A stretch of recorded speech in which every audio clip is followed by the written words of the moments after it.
So today, my house is in the middle of the biggest mess.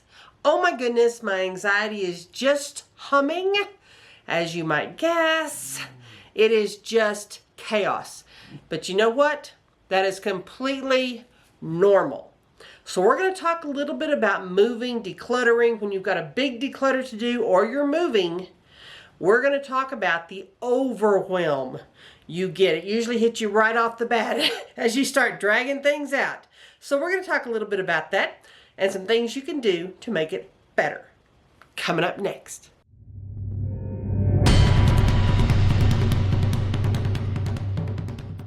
Hi everybody, my name is Dee Burks and this is Retirement Rescue. And if you've been watching this channel, especially the last few weeks, you know that I am getting ready for a big move from New Mexico to Texas. I used to live in Texas, so I'm basically moving back home. And anytime you move, I don't care if it's been a year, 7 years, 25 years, it's a big deal. Y'all, we all accumulate stuff. And the funny thing is, we accumulate to fit our space. So if you live in 600 square feet, you accumulate to fill up that space. If you live in 1,200 square feet, same thing. If you live in 2,000 square feet, same thing. And it usually doesn't matter if it's one person or several people. We accumulate stuff to fit the space. Well, one of the things I really wanted to do is declutter and get rid of a lot of things before I move. I think it's the goal of every person that moves. You don't want to move things you don't have to move. And so, since I just started packing, I'm going to take y'all on a little journey here of kind of where I'm at, what I've gotten done, and how bad the chaos is. Right now I'm in the kitchen. And I went through all of I've got a big armoire in my bedroom. I went through all of the clothes in the armoire. Whittled it down to just the things that I'll be needing the next 2 to 4 weeks. That's it.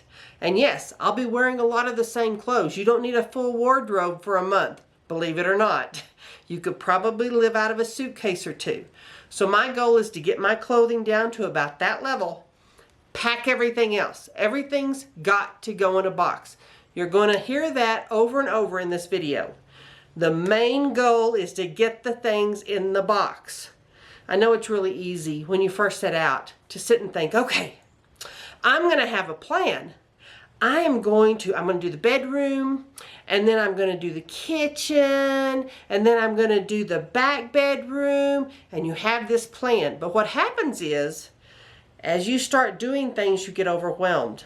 So instead of doing the easy things, getting stuff in the box, no matter which room you're in, you try to force yourself to stick to a plan, and you can get stuck. Next thing you know, that move date is approaching quicker and quicker, and you don't feel like you're getting anything done. And one of the lies we all tell ourselves when we move is we get to a point and you think, oh, gosh, I'm about 80% there, 85% there. When the reality is you're about 40% there. And I know some of you have been there.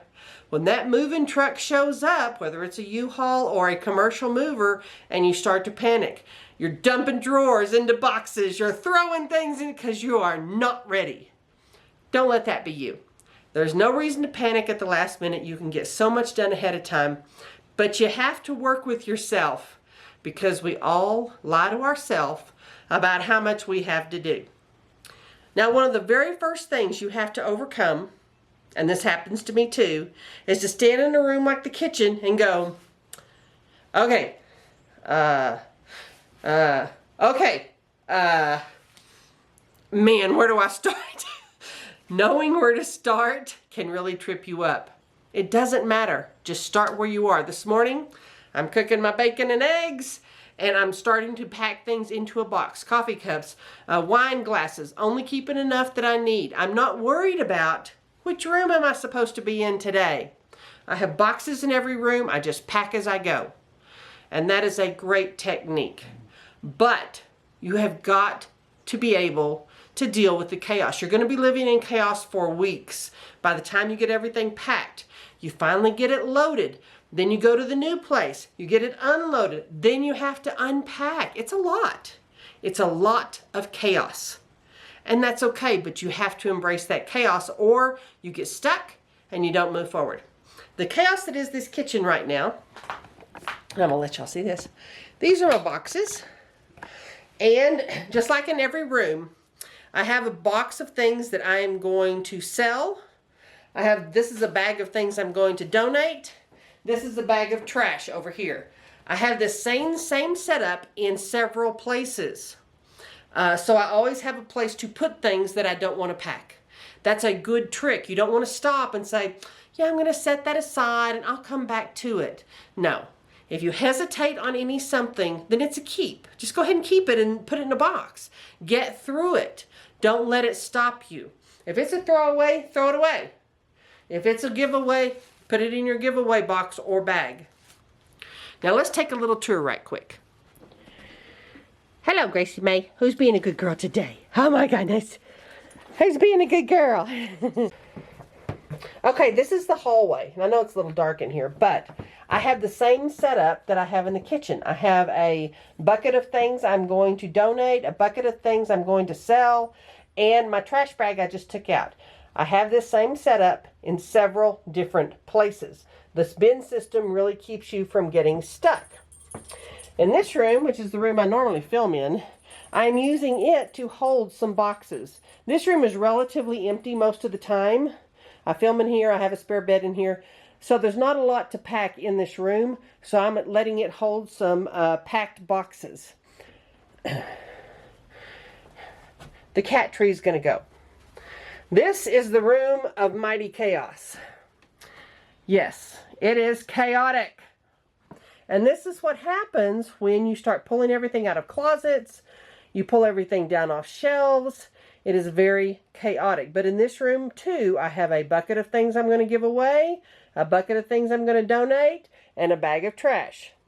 So I have this system in every room. Now let's talk about one of the most efficient things you can do when you are in the midst of this chaos. We are in the room of chaos. I have y'all sitting up on a shelf right now. One of the things that often happens as you're packing is you get overwhelmed by these bins. You've got stuff to throw away, you've got stuff to donate, and you've got stuff that you might want to sell. One of the best things you can do is get rid of it quickly. Don't wait until you have a car full of stuff to go and donate or to take the trash out or whatever. Do it immediately. The minute you get a few full, go take them and donate. Go make the extra trips. It will give you more space, more room, and more of that stuff will leave the house. That feels good. That feels really good. And so I would encourage you to really adhere to that as you go. Now, as far as what to do with things you're going to sell, I really limit what I'm going to sell to things that, number one, I know will sell quickly. Number two, things that people really want. And things that aren't going to take a lot of my time. Let me talk about those. Normally, the only things I sell when I'm moving are like furniture, tools, things that people want, things I can sell quickly.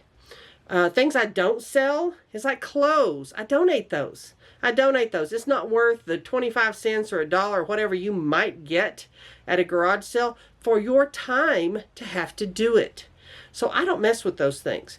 It is up to you how you want to do it. There are a lot of charities that will allow you to estimate what you're donating, and you can claim that with the Internal Revenue Service if you so choose. That's up to you. A lot of times I don't mess with it, especially if it's not a lot, because it takes a lot to add up for the IRS, you know. But these other things that are just in the way, get them out of the way. That will help your chaos tremendously. And I'm always stunned by how much I'm hanging on to that is not any good anymore. It needs to be thrown away. It can be easily donated. It's something I haven't used, I'm not going to use. I even ran across a few boxes that I have not opened since the last time I moved here in town, which now is 5 years ago. If you have not used something in 5 years, then you really need to think about that. Now, if it's family genealogy stuff or things for my kids, that kind of stuff I'll hang on to. But if it's other stuff that I just haven't opened the box and done anything with, yeah, I don't need that stuff. So this is a good time to make decisions that maybe you didn't want to make on your last declutter move. So if this is you and you're about to get ready to move, I would suggest those are the things you do first. You go room to room, get that low-hanging fruit, start getting stuff in boxes. That's the name of the game. What I do each day is I say, okay, I need to do a certain number of boxes. Not a size of box, not a certain room, number of boxes. And a lot of times that's like 10 boxes, 15 boxes. You will be amazed how quickly you will get things done and get things cleaned out if you go by number of boxes. And then you can give yourself a break. It's not about, well, I'm going to try and get this room done or that room done. Get the stuff in the boxes. That will help you so much and it will feel so good. Now I'm going to be doing videos as we go along. I've already hired a company that's going to come and move me, so we'll have video of that. And when they do that, and so we're on. Thanks so much for watching, and I'll see you next time.